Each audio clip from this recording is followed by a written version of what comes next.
요즘 뉴스를 보면 참 놀라운 숫자가 하나 있습니다. 한국에서 혼자 사는 70대와 80대 시니어가 240만 명을 넘었다는 겁니다.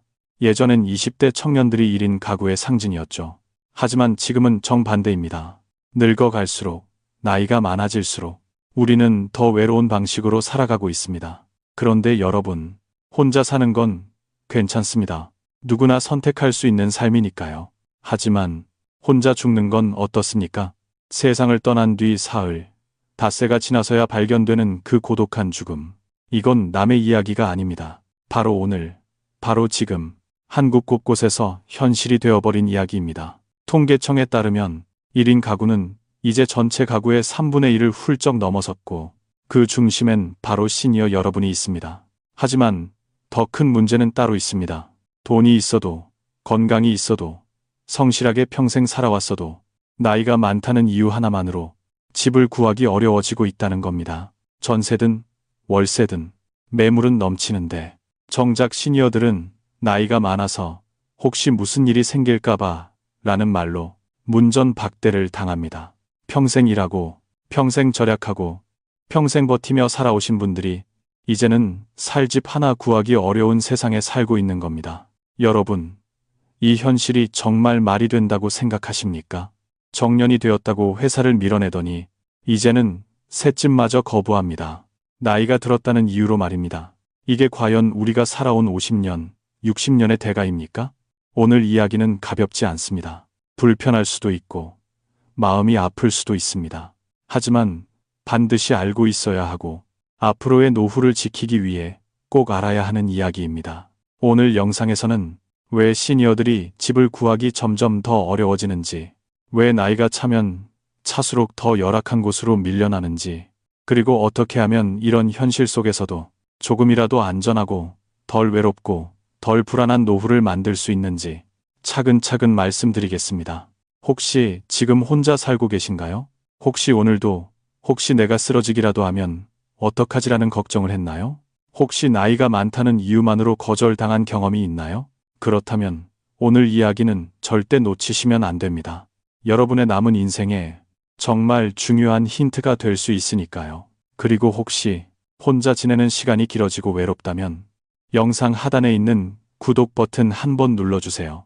이 채널은 여러분의 노후를 지켜주는 작지만 든든한 벗이 되어드릴 겁니다. 자, 그럼 우리 모두의 노후와 직결된 이 불편한 진실 속으로 지금부터 천천히 들어가 보겠습니다. 여러분, 방금 우리가 이야기했던 240만 독거 시니어 시대, 이게 단순한 숫자가 아니라는 걸 아십니까? 오늘 이 일부, 노년의 폭탄, 왜 우리는 늙을수록 더 외롭게 살게 되는가? 이 부분에서 제가 드릴 이야기는 지금 한국 사회의 가장 날카롭고도 아픈 현실입니다. 예전엔 20대가 원룸을 채웠습니다. 새벽까지 불 켜진 원룸촌은 젊은 사람들의 상징이었죠. 하지만 이제 그 원룸촌을 누가 채우고 있는지 아십니까? 바로 70대, 80대 시니어 여러분입니다. 젊은이들의 공간이라고 불리던 곳이 이젠 어느새 고령자들이 몰려 사는 낡은 주거지가 되어버렸습니다. 왜 이런 일이 벌어졌을까요?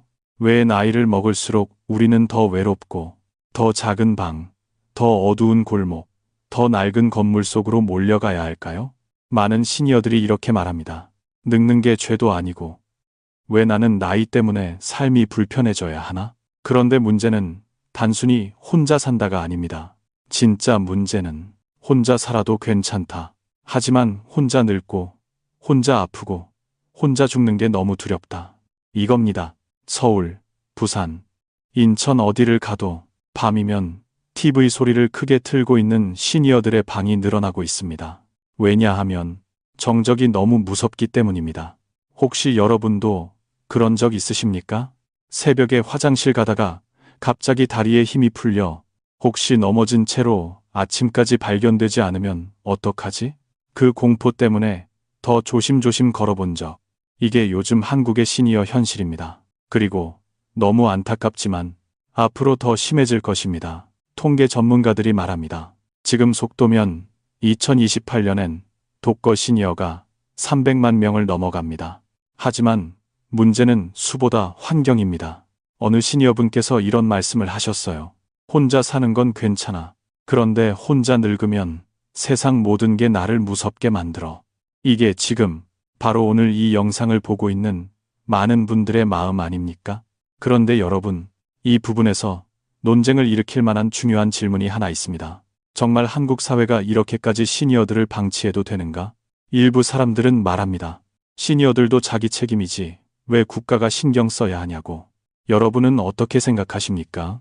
저는 이렇게 생각합니다. 평생 일하고, 평생 세금 내고, 평생 가족을 위해 희생한 분들이 노후에 최소한의 안정된 집 한 칸 누리는 건 권리이지 특혜가 아닙니다. 하지만 지금 한국의 현실은 그 권리가 점점 무너지고 있습니다. 이제부터 왜 시니어들이 좋은 집에서 멀어지고, 왜 혼자 살아도 더 고립되고, 왜 집값이 아닌 나이 때문에 쫓겨나는지 그 잔인한 구조를 하나씩 보여드릴 겁니다. 그리고 마지막엔 지금부터라도 여러분이 덜 불안하고 덜 외롭고 덜 무서운 노후를 만들 수 있는 방법도 말씀드리겠습니다. 그러니 제발 여기서 나가지 마십시오. 이건 단순한 정보 영상이 아닙니다. 이 살은 여러분의 남은 인생을 바꾸는 첫 번째 열쇠가 될 수 있습니다. 여러분, 방금 일부에서 우리가 확인한 건 독거 시니어가 빠르게 늘어난다는 사실이었습니다. 그런데 오늘 2부, 한국에서 나이 들면 왜 이렇게 빨리 버려지는가? 이 부분은 훨씬 더 불편하고 훨씬 더 가슴을 찌르는 이야기입니다. 한국만큼 나이에 민감한 사회가 또 있을까요? 젊었을 때는 그 나이가 경쟁력이었습니다. 30이면 패기, 40이면 책임감, 50이면 노련함이라고 했죠. 그런데 문제는 60을 넘기는 순간 그동안 쌓아온 가치가 한순간에 사라진다는 겁니다.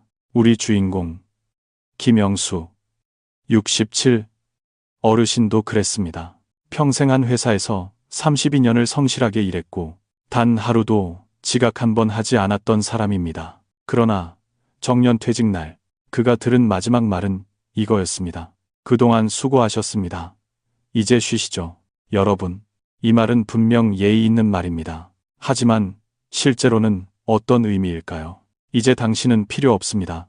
당신의 경험, 당신의 시간, 회사에 더 이상 도움이 되지 않습니다. 이 말 아닙니까? 그날 집으로 돌아온 김영수 어르신은 퇴직 증서를 보면서 이렇게 말했습니다. 나는 아직 괜찮은데 세상이 먼저 날 버리는구나. 바로 이 지점이 한국 시니어들의 비극이 시작되는 곳입니다. 일터에서 밀려난 뒤 집을 구하려 하면 또다시 한번 밀려납니다. 여기서 논쟁을 부르는 질문 하나 드리겠습니다. 정년퇴직이 정말 필요한 제도인가? 댓글을 보면 젊은 사람들은 말합니다. 당연하죠. 자리가 있어야 젊은 세대가 들어오니까요. 하지만 시니어분들의 생각은 다릅니다. 나는 아직 일할 수 있다. 왜 나이를 이유로 강제로 밀어내나? 여러분은 어떻게 생각하십니까? 정말 나이만으로 일을 멈춰야 할까요? 능력이 있어도 열정이 있어도 말입니다. 이 논쟁은 단순한 세대 갈등이 아닙니다. 존중의 문제입니다. 그리고 존재의의 문제입니다. 노년이 존중받지 못하면 어떤 일이 벌어질까요? 단순히 기분 나쁨에서 끝나지 않습니다. 문제는 매우 구체적이고 현실적입니다. 1. 경제적 불안 증가. 수입이 끊기니 월세가 부담되고 작은 지출 하나하나가 공포가 됩니다. 2. 사회적 단절 심화. 회사가 끊기면 인간관계 절반이 사라집니다. 친구들과도 자연스럽게 멀어집니다. 3. 주거차별 시작. 이제 어디서 살아야 하느냐는 문제가 경제력이 아니라 나이로 결정되는 기막힌 현실이 찾아옵니다. 여기서 핵심은 단 하나입니다. 한국에서 나이 든다는 건 존재의 가치가 줄어드는 것이 아니라 다른 사람들이 그렇게 취급한다는 겁니다. 이게 바로 시니어들이 가장 억울해하는 지점 아닙니까? 그러나 여기서 중요한 전환이 필요합니다. 김영수 67 어르신은 어느 순간 깨달았습니다. 세상이 나를 버려도 내가 나를 버리지 않으면 아직 끝난 게 아니다. 정년퇴직이 그의 가치를 없앤 게 아니었습니다. 단지 그동안 기대왔던 구조가 사라졌을 뿐이죠. 우리는 지금 나이를 탓하며 무너지는 시대에 사는 것이 아니라 새로운 방식으로 살아야 하는 시대에 살고 있는 겁니다. 이건 불편한 진실이지만 여러분의 인생 후반전을 지키기 위한 가장 중요한 출발점입니다. 여러분, 방금 2부에서 우리는 한국에서 나이 들면 얼마나 빨리 사회에서 밀려나는지 확인했습니다. 그런데 오늘 3부, 나이 때문에 집까지 거절당하는 시대, 이게 말이 됩니까? 이 이야기는 더 분노가 나고, 더 억울하고, 더 가슴이 서늘한 현실입니다. 1. 집을 구하려는 순간 시작되는 보이지 않는 벽. 우리 주인공 김영수 67 어르신은 정년 퇴직 후 홀로 살 집을 찾기 시작했습니다. 돈이 없었던 것도 아닙니다. 보증금 6천만 원, 월세 48만 원 정도면 서울 외곽에서는 충분히 구할 수 있는 수준이었습니다. 그런데 이상한 일이 벌어지기 시작했습니다. 중개사무소에서 집 3군데를 소개해줬습니다. 상태도 괜찮았고 위치도 나쁘지 않았습니다. 그런데 집주인이 한마디를 묻자 상황이 바뀌었습니다. 세입자가 60대시라고요? 그 말을 듣는 순간 중개인의 표정이 굳어졌습니다. 그리고 10분 뒤 돌아온 답은 단 하나. 죄송한데 이번에는 안 될 것 같습니다. 왜 안 된다는 걸까? 이유는 딱 하나. 나이. 여러분, 이유가 뭘까요? 김영수 어르신은 조용했습니다. 깨끗했습니다. 연체 한 번 없는 신용, 좋은 사람이었습니다. 그런데 왜 안 된다고 했을까요? 중개사는 솔직히 말했습니다. 요즘 집주인들 고령 세입자 받는 걸 정말 무서워합니다. 혹시 넘어지거나, 혹시 갑자기 쓰러지면, 혹시 고독사라도 나면 집 처리가 너무 복잡해져서요. 여러분, 그 혹시라는 단어 하나 때문에 수십 년 성실하게 살아온 사람이 위험 요소가 되어버렸습니다. 이게 정말 말이 됩니까? 3. 여기서 논쟁을 부르는 질문 하나 드리겠습니다. 고독사가 무서워서 시니어를 거부하는 게 정당합니까? 젊은 세대들은 말합니다. 집주인 입장에서는 당연한 선택이다. 사고 나면 집값 떨어지니까. 하지만 시니어분들은 이렇게 말합니다. 나는 사고 치려고 사는 게 아니다. 조용히 살고, 조용히 밥 먹고, 조용히 자는데 왜 내가 위험 인물이 되어야 하나? 여러분은 어떻게 생각하십니까? 정말 집주인의 입장이 100% 맞는 걸까요? 아니면 이건 명백한 연령 차별일까요? 이 주제는 지금 한국에서도 가장 뜨거운 논쟁 중 하나입니다. 그리고 댓글에서 가장 많은 싸움이 일어나는 주제이기도 합니다. 4. 집주인들이 고령 세입자를 꺼리는 진짜 이유 3가지. 이건 감정이 아니라 현실 데이터입니다. 첫째, 사고 위험, 넘어짐, 심장 문제, 당뇨 등 의료 문제가 생기면 집주인이 책임을 오해받을까 두려워합니다. 둘째, 고독사 관리 비용. 한국에서는 고독사 발생 시 소독, 원상 복구, 월세 손실, 비용이 수백만 원을 넘습니다. 셋째, 자녀와의 연락 문제. 가족이 연락이 안 되거나 책임을 미루는 경우가 실제로 많습니다. 이 3가지 때문에 나이가 많다는 이유만으로 정직한 세입자들이 거절당하고 있는 겁니다. 5. 문제는 여기서 끝이 아닙니다. 연쇄 밀려나기 시작. 김영수 어르신도 결국 좋은 집에서 밀려났습니다. 그리고 다음 단계가 찾아옵니다. 괜찮은 집 베이, 신축 집 C, 엘리베이터 있는 집 대, 관리비 저렴한 집 C.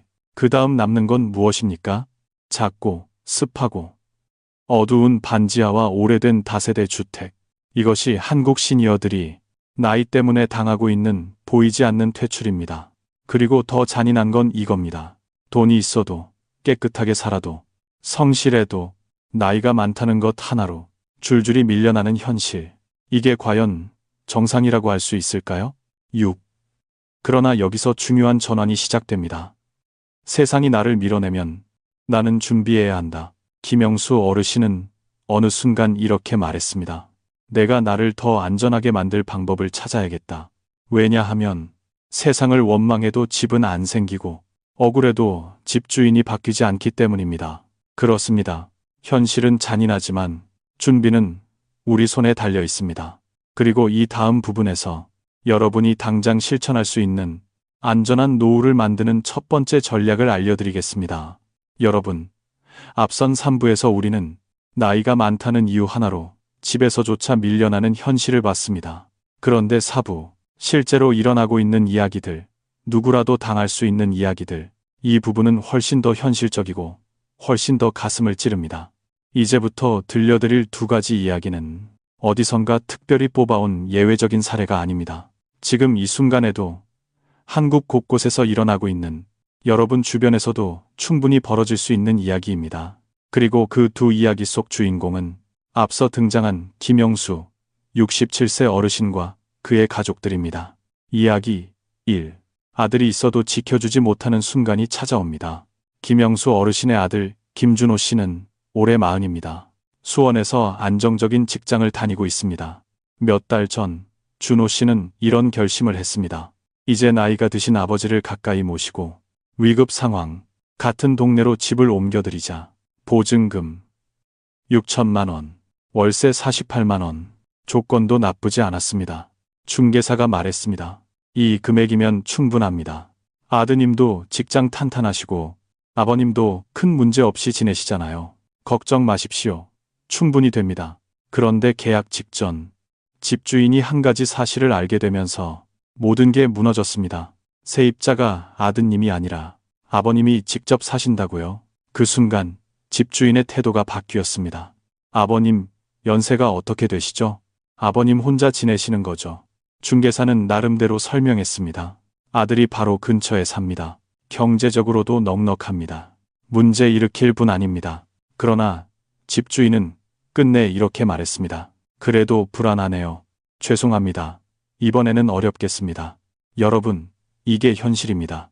여기서 가장 가슴 아픈 순간은 아버지가 아닙니다. 아들입니다.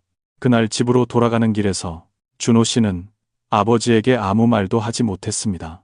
왜냐하면 아버지가 더 상처받을까 봐서. 하지만 김영수 어르신은 이미 알고 있었습니다. 아들이 초조하게 눈치를 보는 모습만 보고도 느꼈습니다.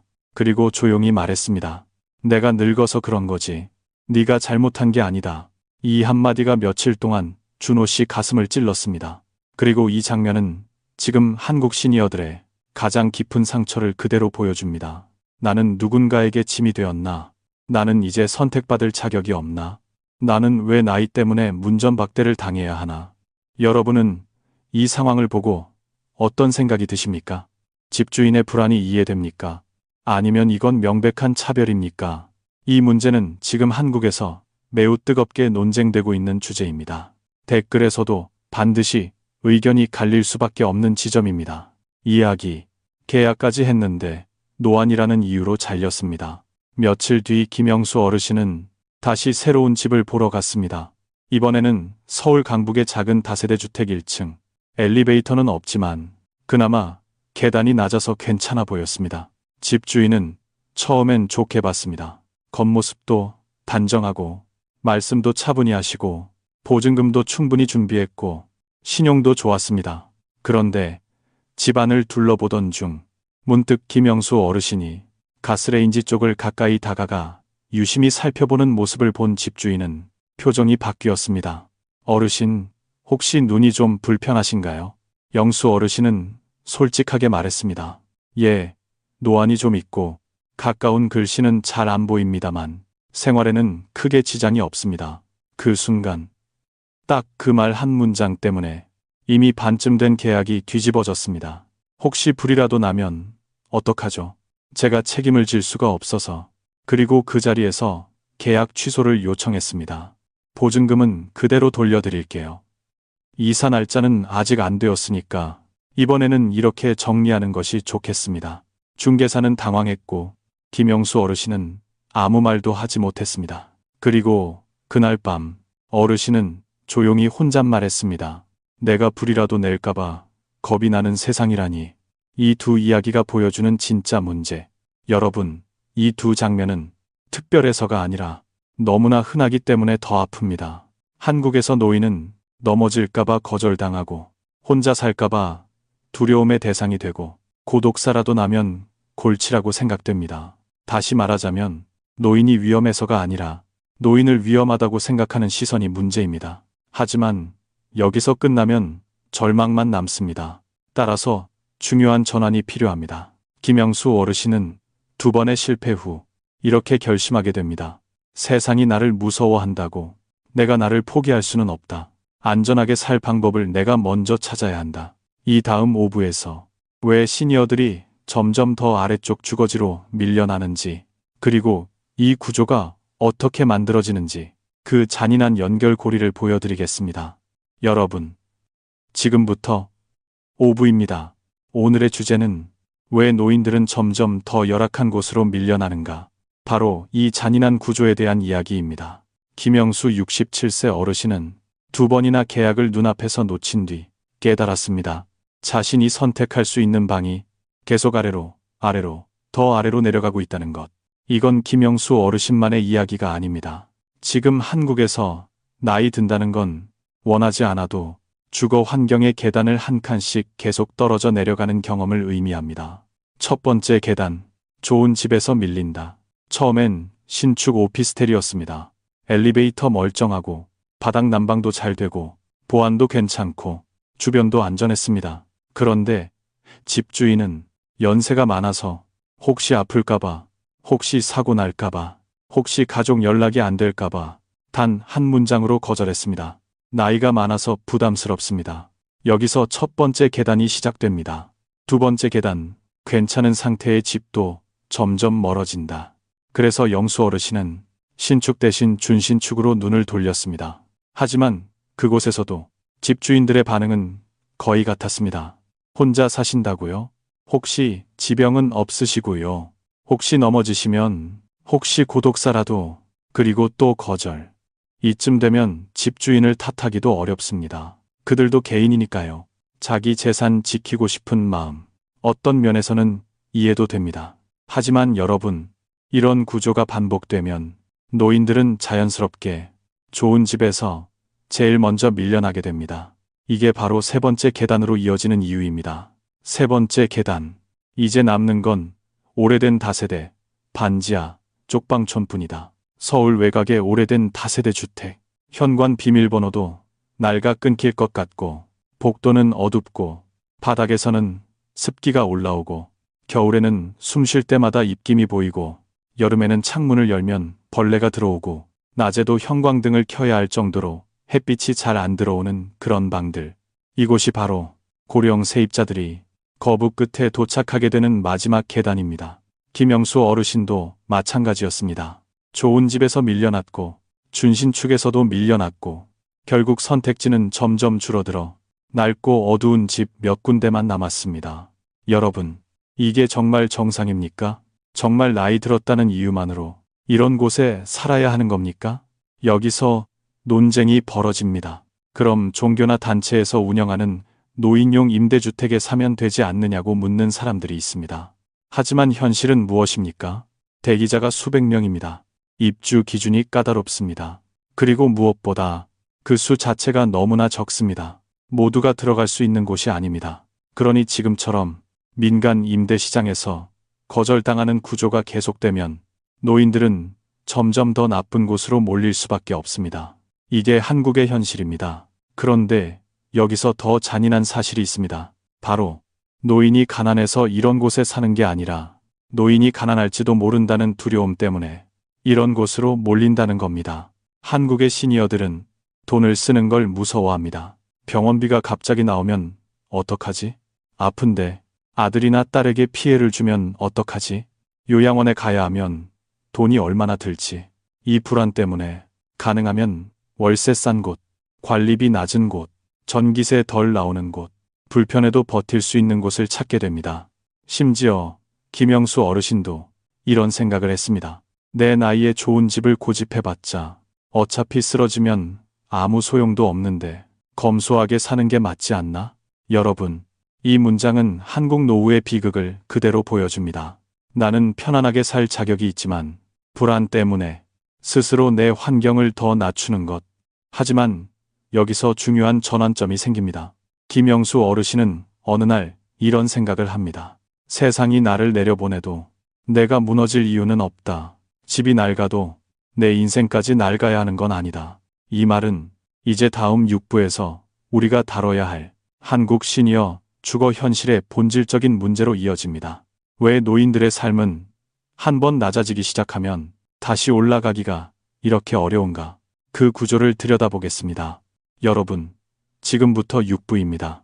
오늘의 주제는 고독사는 남의 이야기가 아니다. 바로 우리 곁에 와 있다. 이 한 문장만큼 시니어들에게 무겁고 두려운 말이 또 있을까요? 김영수, 67세 어르신은 2번의 계약 실패를 겪으며 자신이 점점 더 좁고 낡은 곳으로 밀려나는 걸 느꼈습니다. 그런데 그가 가장 두려워한 건 집의 상태가 아니었습니다. 바로 그 집에서 혼자 쓰러졌을 때 아무도 모른다는 사실이었습니다. 한국 통계에 따르면 고독사 사례 중 60세 이상이 절반을 넘습니다. 그리고 더 무서운 건 고독사가 일어난 집의 70%가 주변과 거의 단절되어 있었다는 점입니다. 여러분, 이게 남 얘기일까요? 정말 남의 일만 같습니까? 김영수 어르신도 어느 날 밤에 화장실을 가다가 잠깐 어지럼증이 왔는데 바로 그 순간 이런 생각이 스쳤다고 합니다. 내가 여기서 그대로 쓰러지면 며칠 뒤에 발견될까? 아들이 나를 먼저 찾을까? 아니면 이웃이 냄새를 맡고 신고할까? 내 마지막 순간이 그렇게 끝나는 걸까? 여러분, 이 질문이 지금 한국 노인들이 가장 많이 두려워하는 질문입니다. 그런데 더 잔인한 사실이 있습니다. 많은 시니어들이 이 두려움을 누구에게도 말하지 않는다는 겁니다. 왜냐하면 자녀에게 말하면 걱정할까봐, 친구에게 말하면 민폐일까봐 스스로 감당하려고 애쓰면서 점점 더 고립되고 있다는 겁니다. 여러분, 이건 명백히 개인의 문제가 아니라 사회 구조의 문제입니다. 그런데 이 지점에서 뜨겁게 논쟁되는 질문 하나가 있습니다. 정말 고독사는 개인 책임인가? 아니면 사회가 만든 구조적 문제인가? 젊은 사람들은 말합니다. 혼자 사는 걸 선택했으니 책임도 혼자 져야 한다. 요즘은 다들 바쁘다. 가족이 챙기기 어렵다. 하지만 시니어들은 이렇게 말합니다. 혼자 살고 싶어서가 아니라 함께 살 선택지가 점점 사라져서 혼자 사는 것이다. 나이 들면 밀려나는 구조가 문제다. 여러분은 어떻게 생각하십니까? 이 논쟁은 향후 몇 년 동안 한국 사회를 흔들 중요한 문제입니다. 그리고 김영수 어르신은 그 두려움 속에서 조용히 결심했다고 합니다. 세상이 나를 방치해도 나는 나 자신을 방치하지 않겠다. 고독사만큼은 내 선택으로 막아야 한다. 이 말이 이 다음 7부로 자연스럽게 이어집니다. 노인이 고립되는 구조가 왜 한번 시작되면 멈추지 않는지, 그리고 어떻게 하면 이 고리를 끊을 수 있는지 그 이야기를 이어서 해드리겠습니다. 여러분, 이제 7부입니다. 이번 주제는 왜 노인의 삶은 한번 미끄러지면 다시 올라가기 어려운가? 바로 이 지점에서 한국 시니어들의 진짜 고통이 시작됩니다. 김영수 67세 어르신의 사례를 보면 이 구조가 얼마나 단단하고 잔인한지 알 수 있습니다. 첫 번째 고리, 경제적 여유가 있어도 불안 때문에 스스로 내려간다. 집주인에게 거절당한 뒤 영수 어르신은 마음속에 이런 생각이 싹 튀었습니다. 좋은 집에 살면 뭐하나? 혹시 내가 쓰러지면 관리실도 없고 누가 내 방을 확인해 주지도 않는데 괜히 돈 쓰다가 더 불안해지겠지. 한국 시니어들이 흔히 하는 생각입니다. 주머니에 돈이 있어도 언제 병원비가 튈지 몰라 불안하고, 언제 갑자기 몸이 안 좋아질지 몰라 겁나고, 내가 늙어가는 게 내 지갑보다 먼저 걱정됩니다. 그래서 선택은 자연스럽게 조금 더 싼 곳, 조금 더 불편한 곳, 조금 더 아래쪽으로 향합니다. 이건 가난해서가 아니라 불안해서 스스로 내려가는 겁니다. 두 번째 고리, 한번 열악해지면 다시 올라갈 기회 자체가 없어진다. 여러분, 이 부분이 가장 중요합니다. 같은 집이라도 신축과 준신축은 경쟁이 치열합니다. 젊은 사람, 직장인, 신혼부부, 학생, 온갖 세입자들이 몰립니다. 그런데 나이가 많다는 이유로 경쟁에서 가장 먼저 밀리는 사람이 누구입니까? 바로 시니어입니다. 그러니까 좋은 집은 기회가 주어지지 않고 준신축은 자꾸 거절당하고 결국 계속 아래로 밀려나게 됩니다. 더 무서운 건 한번 아래로 내려가면 그 다음부터는 더 좋은 곳으로 올라갈 기회 자체가 거의 사라진다는 겁니다. 이걸 가리켜 한국 사회의 주거 사다리에서 노인들이 가장 아래 칸에 고정되는 구조라고 합니다. 여기서 뜨거운 논쟁이 발생합니다. 일부 사람들은 이렇게 말합니다. 노인이라고 다 특별 대우해야 하나? 요즘 집주인들도 힘들다. 사고 나면 그 집주인 인생도 날아간다. 하지만 시니어분들은 이렇게 말합니다. 나도 평생 세금 냈고 평생 일했고 정직하게 살았다. 내가 왜 나이 때문에 살 집 한 칸도 못 구해야 하느냐? 여러분은 어느 쪽 의견에 더 공감하십니까? 이 논쟁은 절대로 쉽게 끝날 수 없습니다. 왜냐하면 두 입장이 모두 나름의 현실적인 이유를 가지고 있기 때문입니다. 하지만 분명히 말할 수 있는 건 노인이 아래로 미끄러지는 건 개인 선택이 아니라 한국 사회의 구조적인 문제라는 사실입니다. 세 번째 고리, 혼자가 되는 순간 구조적 하락은 더 빨라진다. 김영수 어르신처럼 배우자를 먼저 떠나보내고 홀로 남으면 어떤 일이 벌어질까요? 문 앞에 신문이 쌓이기 시작합니다. 거실이 점점 조용해집니다. 이웃들과 대화가 줄어듭니다. 전화할 사람도 점점 없어집니다. 그리고 가장 무서운 변화가 찾아옵니다. 사회적 연결이 끊기면 집을 구하는 힘도, 삶을 유지하는 힘도 모두 약해진다는 것. 혼자가 되는 순간 생활의 모든 선택지가 반칸씩 줄어들고 마침내 다시 올라갈 힘을 잃게 됩니다. 이게 바로 노인이 한번 미끄러지면 다시 올라가기 어려운 이유입니다. 그러나 여기서 중요한 전환이 시작됩니다. 김영수 어르신은 이 사실을 깨닫고 이렇게 결심합니다. 내가 혼자라고 해서 내 인생을 혼자 두지는 않겠다. 내가 노인이어도 내 안전과 생활을 지킬 힘은 나에게 있다. 이 한 문장이 이 다음 8부에서 우리가 다룰 실질적인 대책으로 연결됩니다. 같은 환경에서도 누구는 무너지고 누구는 버티는 이유, 거기에는 분명한 차이가 있습니다. 여러분, 지금부터 8부입니다.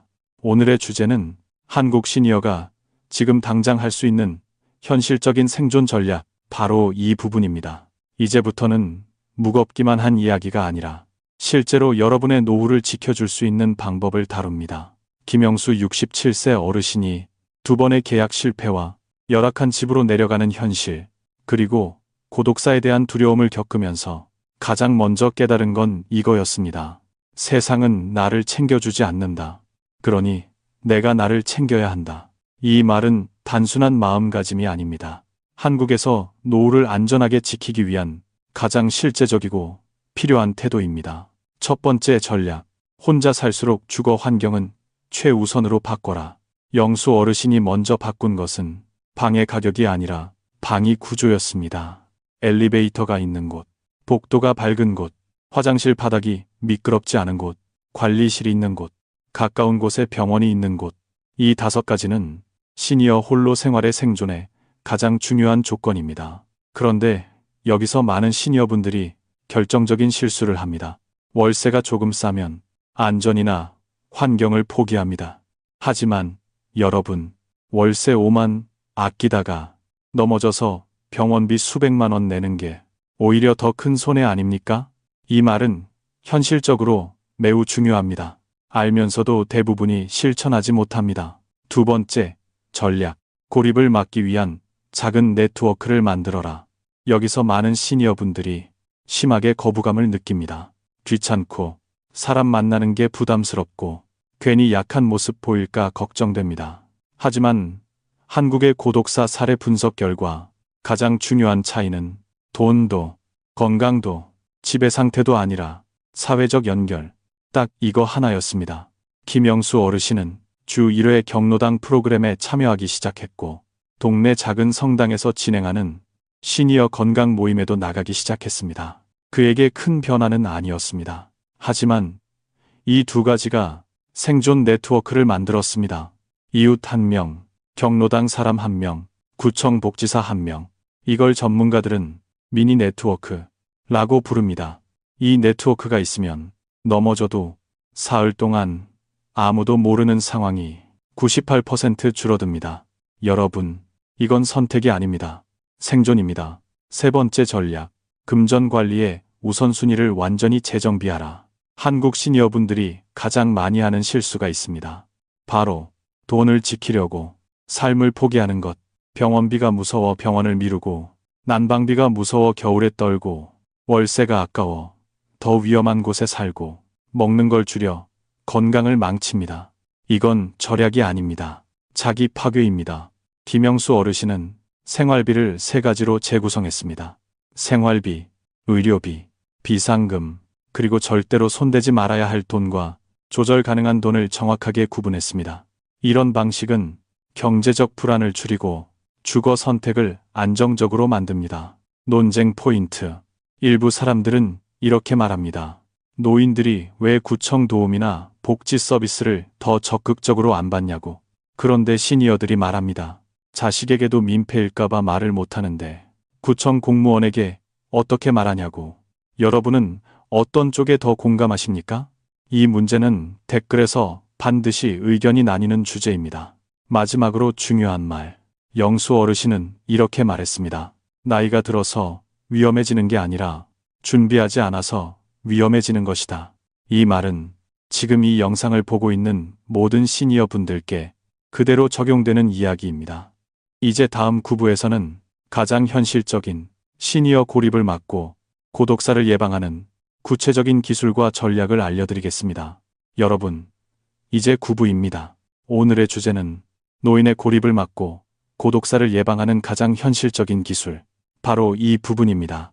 아무리 돈이 있어도, 아무리 건강을 챙겨도 혼자 사는 시니어에게 가장 위험한 건 연결이 끊기는 순간입니다. 그리고 이건 김영수 67세 어르신의 경험에서 너무나 명확하게 드러납니다. 첫 번째 기술. 일주일에 단 한 번이라도 사람을 만나야 한다. 영수 어르신이 가장 먼저 바꾼 것은 주 1회 경로당 참여였습니다. 처음에는 정말 가기 싫었다고 했습니다. 괜히 서로 사는 얘기 들으면 마음이 더 외로워질까봐, 가서 혼자 떠돌이처럼 서 있을까봐, 괜히 초라해 보일까봐. 하지만 막상 가보니 자신처럼 조용히 살던 시니어들이 서로 밥 이야기, 약 이야기, 병원 이야기, 집세 이야기, 이야기를 주고받으며 조금씩 마음을 열고 있었습니다. 의외로 이런 자리에서 실제 도움이 되는 생활 정보들이 나옵니다. 시민센터 보조금, 난방 지원, 건강검사, 무료 진료, 동네에서 받을 수 있는 여러 혜택들. 문제는 대부분의 시니어들이 이 정보를 혼자서는 절대 알 수 없다는 겁니다. 이게 현실입니다. 두 번째 기술, 자기만의 체크, 네트워크, 세명 만들기. 고독사 예방 전문가들은 말합니다. 혼자 사는 시니어가 연락 가능한 3명만 있으면 고독사 위험이 90% 줄어든다. 누굽니까? 혼자 사는 67세 영수 어르신의 경우 경로당에서 알게 된 이웃 1명, 동네 약사 1명, 성당 건강 모임의 봉사자 1명. 이 3사람입니다. 이 3명이 서로 돌보는 게 아닙니다. 그냥 어르신 오늘 안 나오셨네요. 약 타러 안 오셨네요. 건강 모임에 못 오셨네요. 이 정도만 체크해도 생명을 지키는 역할을 할 수 있습니다. 대단한 관계가 필요한 게 아닙니다. 딱 3명이면 됩니다. 하지만 여기서 논쟁이 생깁니다. 일부 사람들은 말합니다. 그 정도도 못 만들면 스스로 문제 아닌가요? 노인들 스스로 고립된 거 아닌가요? 하지만 시니어분들은 이렇게 말합니다. 사람 만나는 게 쉬우면 고립이 왜 생기겠습니까? 나이 들면 더 어려워지는 게 인간관계 아닙니까? 어느 쪽 의견에 더 공감하십니까? 댓글에서 반드시 의견이 갈리는 지점입니다. 세 번째 기술, 주기적인 생존, 신호 만들기.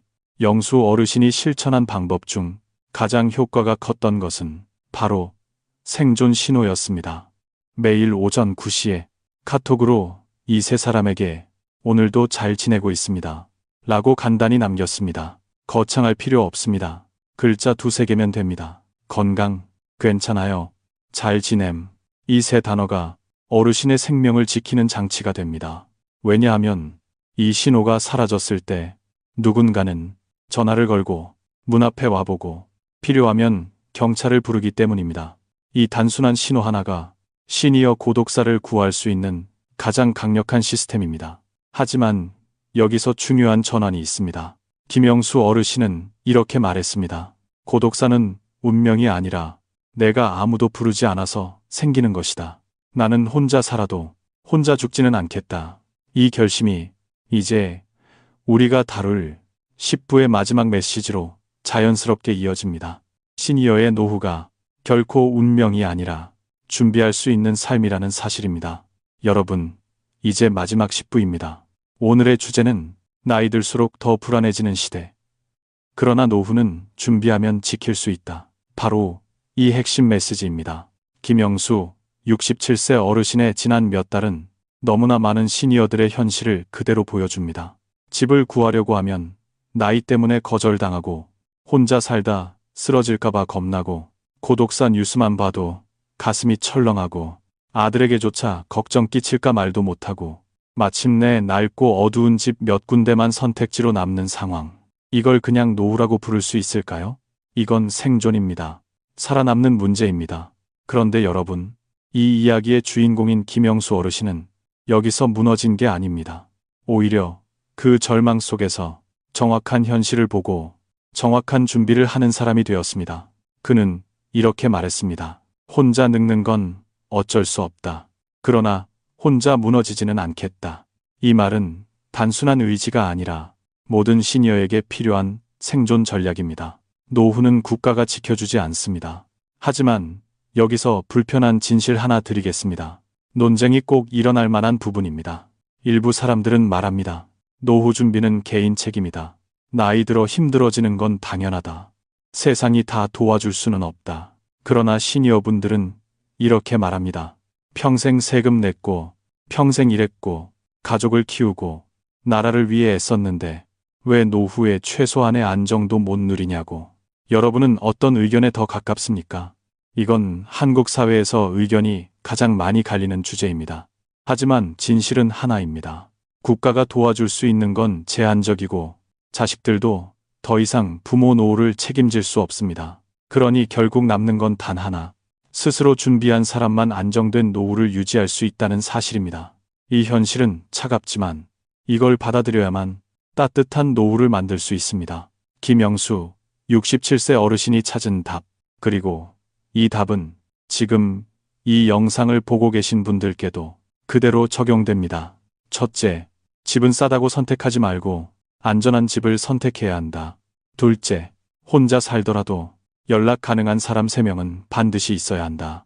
셋째, 건강 관리와 주거 안정은 그 어떤 절약보다 먼저다. 넷째, 고립을 막는 소규모 네트워크를 지금 당장 만들어라. 이 4가지는 화려하거나 어려운 게 아닙니다. 지금 시작할 수 있는 가장 현실적이면서 확실한 생존 전략입니다. 진짜 노후는 돈보다 연결에서 시작된다. 여기서 한 가지, 시니어들이 가장 잘못 알고 있는 오해가 있습니다. 노후는 돈이 많아야 편하다. 맞습니다. 하지만 절반만 맞습니다. 나머지 절반은 사회적 연결입니다. 돈이 있어도 연결이 끊기면 그 삶은 결국 고독과 두려움으로 무너집니다. 반대로 돈이 조금 부족해도 연결이 있으면 사람은 무너지지 않습니다. 영수 어르신이 딱 그랬습니다. 경로당 사람 2명, 성당 건강 모임 사람 1명. 이 작은 연결들이 그의 노후를 지키는 방패가 되어줬습니다. 마지막으로 드리고 싶은 말, 여러분, 나이는 숫자가 아닙니다. 그리고 불안은 운명이 아닙니다. 단지 준비하지 않았을 때 찾아오는 결과일 뿐입니다. 김영수 어르신은 늙었다고 무너진 것이 아니라 준비하면서 더 강해진 사람입니다. 그리고 여러분도 지금 이 영상을 보고 있는 바로 이 순간부터 노후는 바꿀 수 있습니다. 오늘 제가 드린 이야기들이 여러분의 인생 후반전을 지켜줄 작지만 강력한 힌트가 되었기를 바랍니다. 여러분, 오늘 긴 이야기 잘 따라오셨습니다. 김영수 67세 어르신의 사례는 특별해서가 아니라 지금 한국에서 수많은 시니어들이 겪고 있는 현실이었습니다. 나이 때문에 집을 거절당하고 살아온 세월보다 혼자가 되는 시간이 더 두려워지고 혹시라도 쓰러져 아무도 모르면 어쩌나 그 공포 속에서 하루하루를 견디는 삶. 이게 정말 여러분이 꿈꾸던 노후였습니까? 하지만 김영수 어르신은 결국 이렇게 말했습니다. 나이가 늘어도 내가 나를 포기하지 않으면 노후는 지킬 수 있다. 여러분도 마찬가지입니다. 세상이 차갑고 불친절해 보여도 여러분의 삶은 아직 끝나지 않았고 지켜야 할 것들이 분명히 있습니다.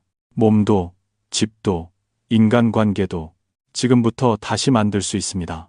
노후는 더 이상 누군가가 대신 챙겨주는 시간이 아닙니다. 이제는 내가 선택하고, 내가 준비하고, 내가 나를 지켜야 하는 시대입니다. 그리고 잊지 마십시오. 혼자 산다는 말은 혼자 살아가라는 뜻이 아닙니다. 혼자여도 연결되고 살아있고 누군가와 이어져 있는 삶. 그게 바로 고독사 없는 노후의 시작입니다. 오늘 영상이 여러분의 인생 후반전을 조금 더 안전하게 만들 하나의 힌트가 되었기를 진심으로 바랍니다. 그리고 혹시 조금이라도 도움이 되었다면 여러분의 구독 한 번이 저와 이 채널이 계속해서 여러분의 마음을 지켜드릴 큰 힘이 됩니다. 늘 응원하겠습니다. 여러분의 앞날이 지금보다 더 따뜻해지기를 바랍니다. 지금까지 함께 해주셔서 진심으로 고맙습니다.